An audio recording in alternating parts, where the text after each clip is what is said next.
when I put the card in my hand, I didn't even have to magnetize the for the dot matrix, because this card in particular had a black border that had dot matrix, and it also had a black print for the name and the team.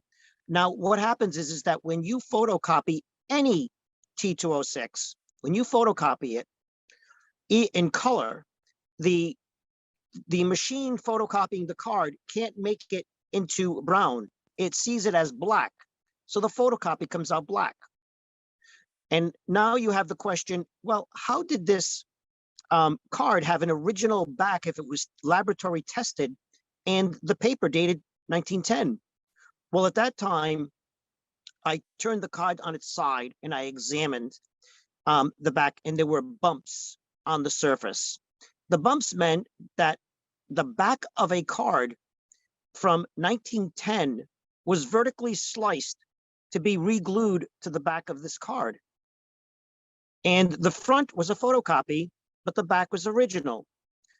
So when people are testing because of grading today, grading I don't think was big in 2005, but if that's the case, somebody testing to date the card is not going to pull a piece of paper off the front of the card. They're going to pull it off the back. And so that's why even the printers, they were correct.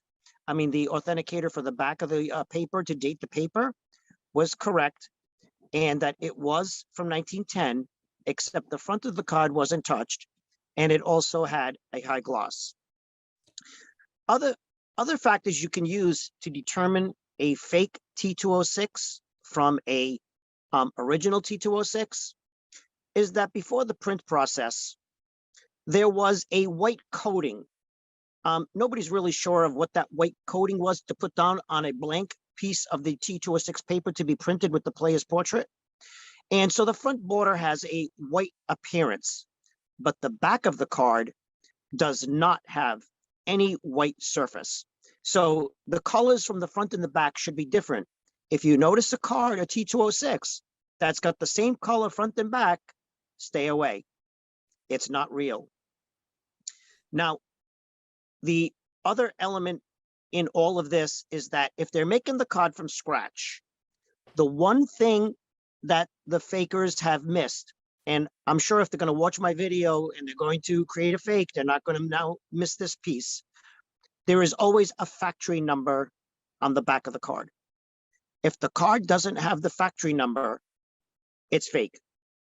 It needs to have a factory number. Every one of these cards were printed in different factories from all the different brands of cigarettes. They had factory numbers, and that is very important. It's not the sovereign, that where it says sovereign 350 subjects. There is a number just below that identifies the factory.